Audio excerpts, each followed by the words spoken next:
जय हिंद प्यारे दोस्तों। आइए आज हम आपके सामने लेकर आए हैं अपने फंडामेंटल राइट्स, जो हमारा कॉन्स्टिट्यूशन, हमारा संविधान हमको देता है, हमारे मौलिक अधिकार। आइए जानते हैं उनके बारे में। सबसे पहले बात करेंगे आर्टिकल 14 अनुच्छेद 14। आइए जानते हैं क्या है अनुच्छेद 14 आर्टिकल 14 में। आर्टिकल 14 कहता है कि भारत के राज्य क्षेत्र में किसी भी व्यक्ति को विधि के समक्ष समता और विधियों के समान संरक्षण से वंचित नहीं किया जाएगा।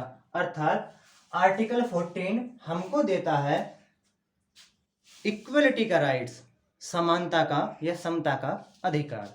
आइए बात करते हैं विधि के समक्ष समता और विधियों के समान संरक्षण से। इक्वलिटी बिफोर लॉ और इक्वल प्रोटेक्शन ऑफ लॉ के बारे में हम बात करते हैं। पहली बात, विधि के समक्ष समता। आइए जानते हैं ये कहाँ से आता है, कैसे आता है। Professor A.V. डाइसी, इंग्लैंड के एक प्रोफेसर होते हैं A.V. डाइसी। वो एक प्रिंसिपल, एक सिद्धांत देते हैं विधि का शासन। वहीं से आता है इक्वलिटी बिफोर लॉ, विधि के समक्ष समता। इंग्लैंड के संविधान से ये लिया गया है हमारे संविधान में। अब बात करते हैं number 2, equal protection of law, विधियों का समान संरक्षण। ये अमेरिका के संविधान से आता है।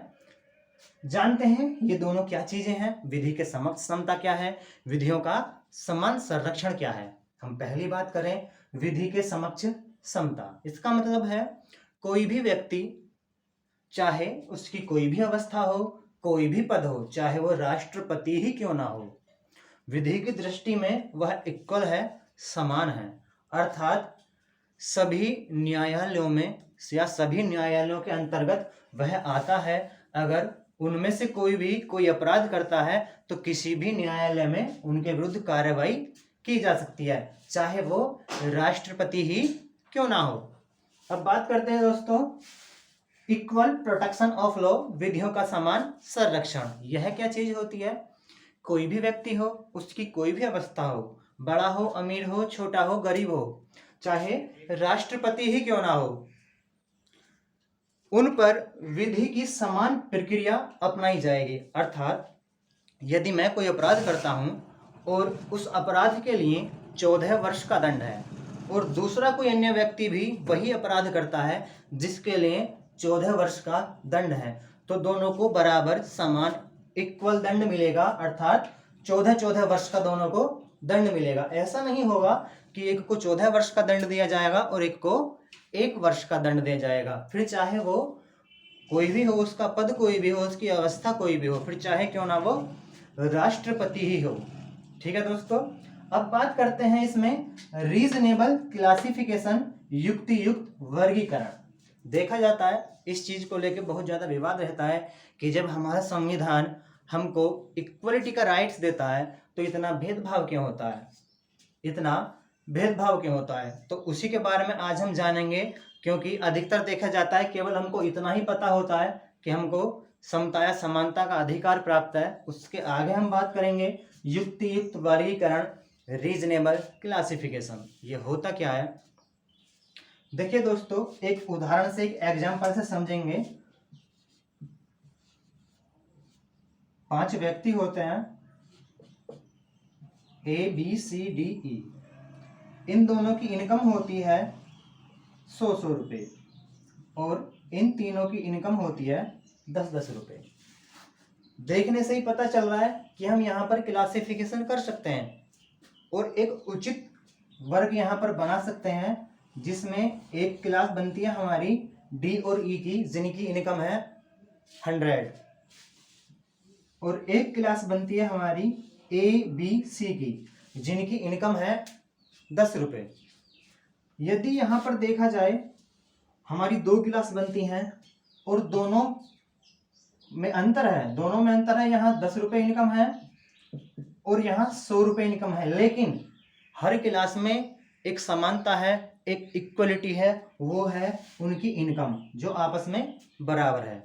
तो यहाँ पर जो ये हमने क्लासिफिकेशन किया है, ये जो वर्गीकरण किया है, इसको बोलते हैं रीजनेबल क्लासिफिकेशन, युक्ति युक्त वर्गीकरण।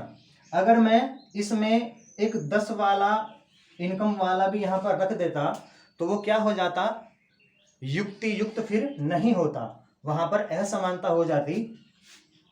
तो यहाँ पर क्या होगा, इस उदाहरण से समझेंगे कि अगर इनको टैक्स पे करना हो, टैक्स देना हो, यदि यहाँ पर 10% का टैक्स होगा तो दोनों को ही 10% का टैक्स पे करना होगा, 10% का ही कर देना होगा। ऐसा नहीं होगा कि ये 10% का कर देगा और ये 5% का देगा। ऐसे ही यहाँ पर अगर इनको 0% टैक्स होगा, यानी कि टैक्स में कर में छूट होगी, तो इन सभी को कर में छूट होगी। ऐसा नहीं होगा कि एक को तो कर में छूट है, टैक्स पे करने में छूट है और इन दोनों को नहीं है, या इनसे 1% या 2% कुछ भी अदरवाइज टैक्स लिया जाता है। ये हमारा होता है रीजनेबल क्लासिफिकेशन, युक्ति युक्त वर्गीकरण। अब बात करते हैं दोस्तों इससे आगे की। एक केस होता है आर.के. बनाम भारत संघ 1981, R K. Garg versus union of India 1981 में। वहां पर क्या होता है, हमारा सुप्रीम कोर्ट कहता है कि आपको आर्टिकल 14 में इक्वलिटी का राइट्स तो है, समानता का अधिकार तो है, लेकिन वहां पर क्या है, रीजनेबल क्लासिफिकेशन है, युक्ति युक्त वर्गीकरण है, और उसके बाद आपको मिलता है इक्वलिटी का राइट्स, समानता का अधिकार।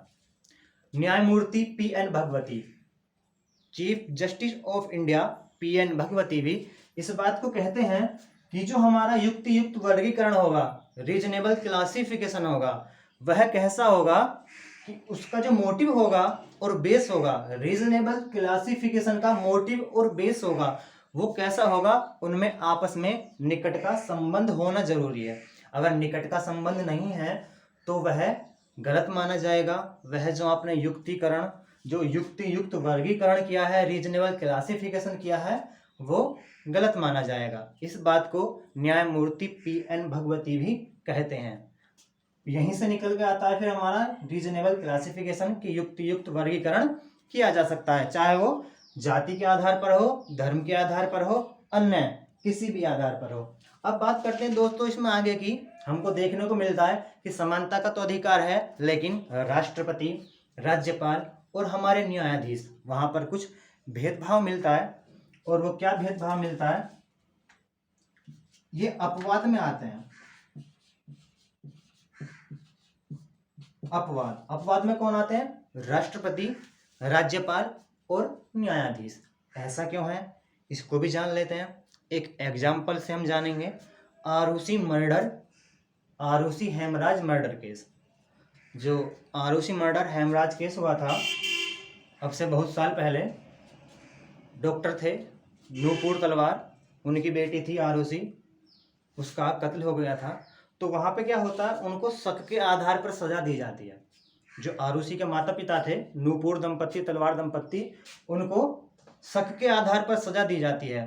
और उस सजा के कुछ वर्ष सजा काटने के बाद क्या होता है कि न्यायालय में वो केस चल रहा होता है। वो कहते हैं कि शक के आधार पर किसी को सजा नहीं दी जा सकती, इसलिए उनको छोड़ दिया जाता है।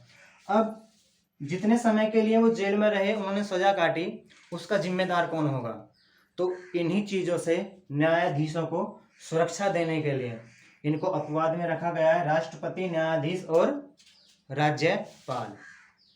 ठीक है दोस्तों, हमने बात की आज अनुच्छेद 14 आर्टिकल 14 समता का अधिकार, rights of equality, equality before law और इक्वल प्रोटेक्शन ऑफ लॉ, विधि के समक्ष समता, विधियों का समान संरक्षण। तो दोस्तों मिलते रहेंगे नेक्स्ट वीडियो में। इसी तरह से हम लाते रहेंगे आपके सामने अपने फंडामेंटल राइट्स और जानते रहेंगे क्या है हमारे मौलिक अधिकार। जय हिंद प्यारे दोस्तों, वीडियो पसंद आए तो लाइक करना, शेयर करना और चैनल को सब्सक्राइब जरूर करना। धन्यवाद।